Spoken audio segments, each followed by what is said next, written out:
I asked the architect a question about should it all be about the government?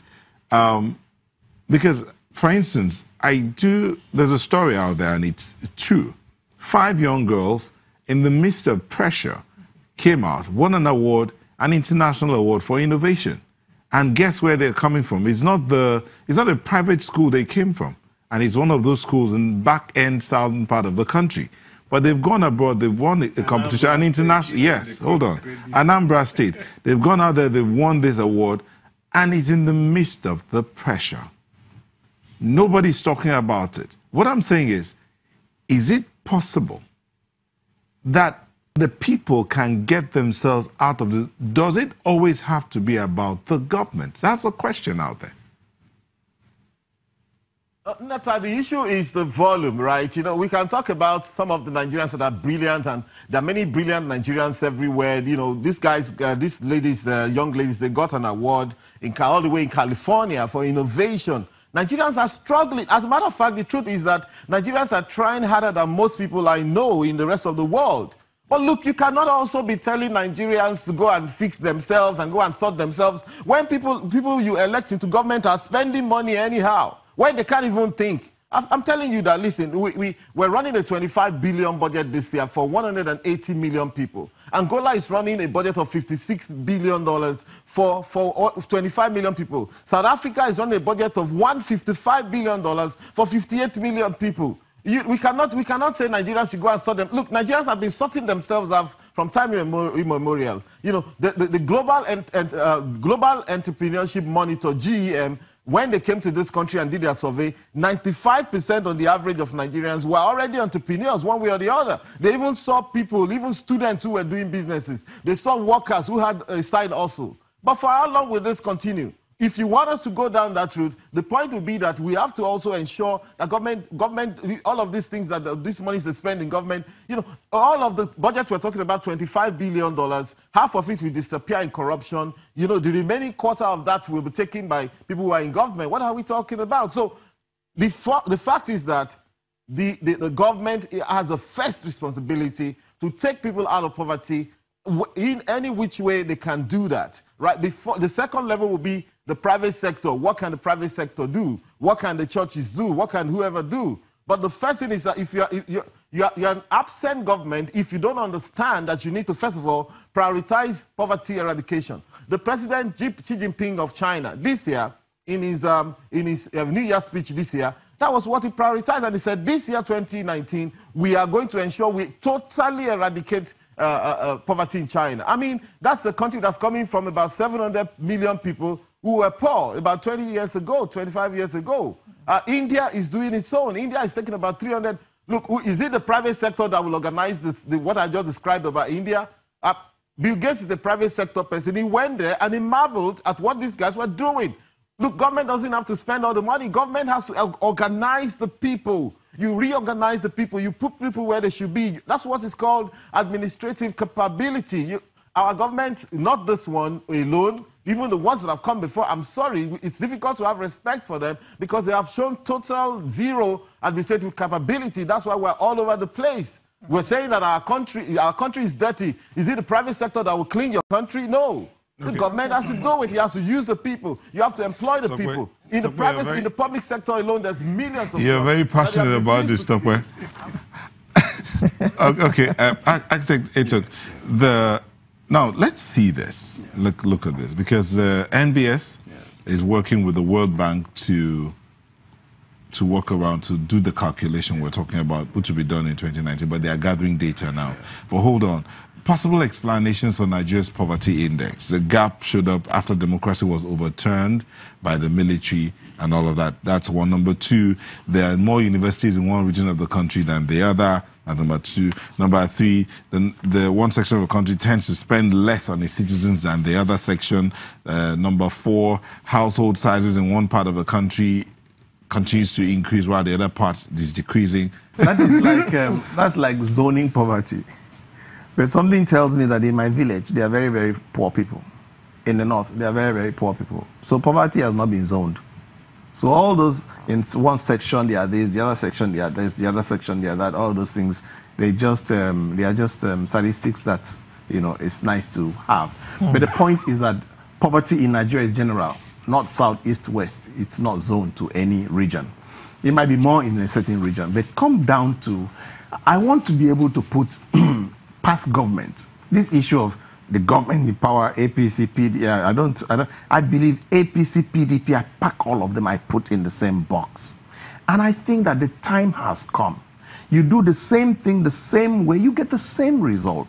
The time has come when we should actually stop the music, stop and ask ourselves, let's recalibrate.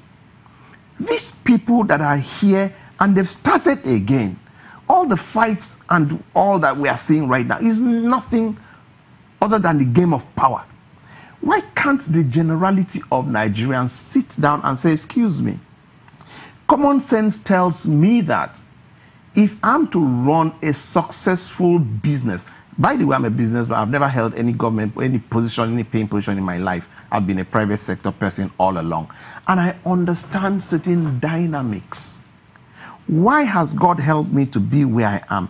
Because you must sit down in business to make sure that a square peg is put in a square hole. It works. Nigeria, let's turn Nigeria into an enterprise. Let us look for a way of recouping or recruiting a CEO for Nigeria. Let's think outside the box. Remember when we wanted to qualify for World Cup? A Nigerian was the coach. They pushed a Nigerian aside and looked for a foreign coach and said, we must qualify. The time has come when we must jettison this, it belongs to this, it doesn't do zoning, blah, blah, blah, and know that poverty has been unzoned in Nigeria. Let's unzone leadership and come 2019, look for all the people. I don't care APC, PDP, this, I don't care. Let's forget the parties. Come down and look at persons. Yes, persons. Come talk to me. Tell me why you should be the next CEO of this country. That's why I'm so happy with young people like Tokwe, who is a great friend of mine. Them Mohalu, them Dorotoye. I'm happy that these young people are coming up. Let me give you one simple thing that is so easy, talking in terms of poverty. How much money are we spending on subsidy for petroleum? Trillions.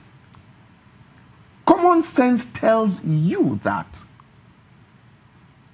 you do not subsidize the rich. Do you know that over 95% of the petroleum is consumed by less than 20% of our population, which are all on the high side? The poor people, this percentage we are talking about, they enjoy less than 10% of our petroleum subsidy. Try to reverse the trend and say, okay, no subsidy on petroleum. You will have over 1 trillion annually. To ask yourself, share 1 trillion amongst 87 million. You'll be amazed what comes to one person. And you say, we're going to have probably designated stations where you cannot buy more than 5 liters, 10 liters. Because that's where the small man who is having a barbing station and all this little stuff, that's the amount of petrol they use. Or a man who's having his bike. They get into a bike station and he buys 200 naira petrol. Meanwhile, I have 5 SUVs. Each of them consumes almost 100 liters. Do you understand me? On a weekly basis, the federal government of Nigeria is subsidizing me as an individual by large, humongous amounts of money. Why is it so difficult for somebody to say, look, let's stop this music. Let's reverse the trend. Look at power. I'm happy you're talking about power today. Common sense tells you want something very simple. And what is that? No man is going to do business where he's selling below his cost. Doesn't make sense. It's never going to happen. It's never going to happen. There must be cost-reflective tariff for people, but you now say the poor. I like that argument. We always, there was a time that Franco Lise was looking for the common man. Everybody, once there's something to share, everybody becomes a common man. What's so difficult for you to say, stop this subsidy and all this nonsense we are doing, which we are still doing till now, even in the power sector, and then have cost-reflective tariff. Now for the poor and the vulnerable, how can we set up certain social infrastructure that will be able to meet? There are certain calculations that we are doing. There's what we call Summit of the Alternatives. We are saying there must be alternatives. Nigerians come next week. We're bringing Patrick Mulumba to this country, and we want to sit down and think and recalibrate. Now, if the political class have worked this way and they've put us this, maybe there's time for us to look at maybe the civil society. Can you give us an alternative? Let's compare the two. We've walked in a certain path for too long, and it has led in the same direction. The time has come that we should sit down, recalibrate, and we have decided that some of us, God has been too good to people like us. Okay. Too good. And the time has come for us to come and sit down, offer ourselves, not as service or running office, no, but as setting up a template for say, let us rediscuss Nigeria. Let us resensitize Nigerians, and let us take a decision that will take us in a different trajectory, because enough has got to be enough.